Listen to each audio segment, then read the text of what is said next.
اعوذ باللہ من الشیطان الرجیم بسم اللہ الرحمن الرحیم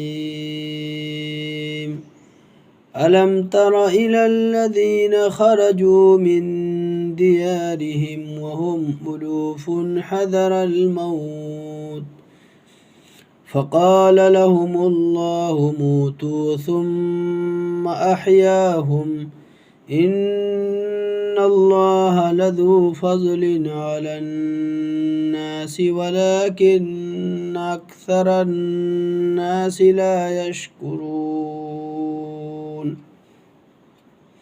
یہ آیت سورہ بقرہ کی یعنی پارہ نمبر 2 کی 16واں رکوع جہاں سے شروع ہوتا ہے، بس شروع میں ہی یہ آیت ہے، اور اس آیت کے اندر اللہ تبارک و تعالی نے ان لوگوں کے لیے جو آج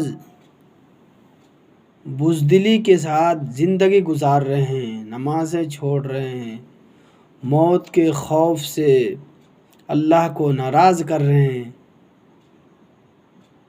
ان کے لیے ہدایت ہے۔ اور اس آیت کے پس منظر ایک واقعہ آپ لوگ سن لیں۔ وہ واقعہ یہ ہے کہ ایک مرتبہ کہیں پر وبا آئی، طاعون آیا، کوئی بیماری آئی، جیسے ابھی پیچھے کورونا آ گیا تھا، تو وہاں پر لوگ ہزاروں کی تعداد میں تھے۔ وَهُمْ أُلُوفٌ حَذَرَ الْمَوْتِ، اللہ تبارک و تعالیٰ نے ذکر فرمایا ہے، ہزاروں کی تعداد میں تھے، اور وہ سب کے سب کیا ہوئے، اس گاؤں کو چھوڑ کر بھاگ گئے، اور آ کر 2 پہاڑی کے بیچ میں وہ لوگ ٹھہر گئے۔ تو اللہ تبارک و تعالیٰ نے ان کو یہ سمجھانے کے لیے اور لوگوں کو یہ ہدایت دینے کے لیے کہ دیکھو موت سے کتنے ہی بھاگ جاؤ، تو موت تو جب اپنے وقت پر آئے گی تو وہ آئے گی، موت تو اپنے وقت پر آئے گی۔ اذا جاء اجلهم لا يستاخرون ساعة ولا يستقدمون، جب وہ موت آئے گی تو انسان 1 منٹ آگے پیچھے نہیں ہو سکتا ہے، اپنے وقت مقررہ پر موت آئے گی۔ تو بہرحال وہ 2 پہاڑی کے بیچ میں آ کر ٹھہر گئے، تو اللہ تبارک و تعالیٰ نے 2 فرشتے کو بھیجے، اور ایسی چیخ ماری، ایسی آواز ماری کہ اس آواز کی دہشت سے وہ سارے کے سارے وہیں پر مر گئے، ایک بھی نہیں بچا۔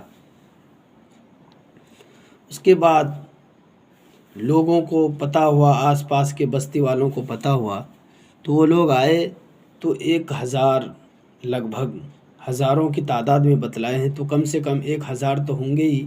تو اتنا کفن دفن اس زمانے میں کہاں سے ہوگا؟ آج بڑی مشکل ہو جاتی ہے، اگر محلے میں 1-2 موت ہو جائے تو کفن خریدنا، ان کا دفن کرنا بڑا مشکل ہوتا ہے۔ تو بستی والوں نے ان کو ایک مطلب حد بندی کر دی، حزیرہ جس کو بولتے ہیں، حزیرہ کھینچ دیا، لکیر کھینچ دیا یا حد بندی کر دی۔ وہ سارے کے سارے وہیں ایسے ہی گل سڑ گئے، ان کی ہڈیاں بوسیدہ ہو گئی۔ تو کچھ زمانے کے عرصے کے بعد بنی اسرائیل میں سے ہی ایک نبی جن کا نام حضرت حزقیل علیہ السلام بتلایا جاتا ہے، ان کا گزر ہوا۔ انہوں نے دیکھا کہ یہ بوسیدہ ہڈیاں، یہ بکھرے ہوئے انسانوں کی ہڈیاں، یہ کیسی ہے؟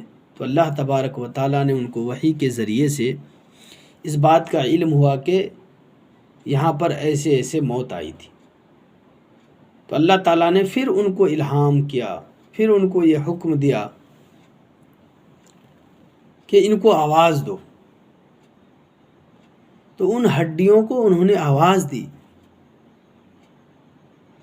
کہ ہڈیاں تم اپنے اپنے جو ہڈیاں جس کے ساتھ جڑی ہوئی تھی ایسے ہی جڑ جاؤ۔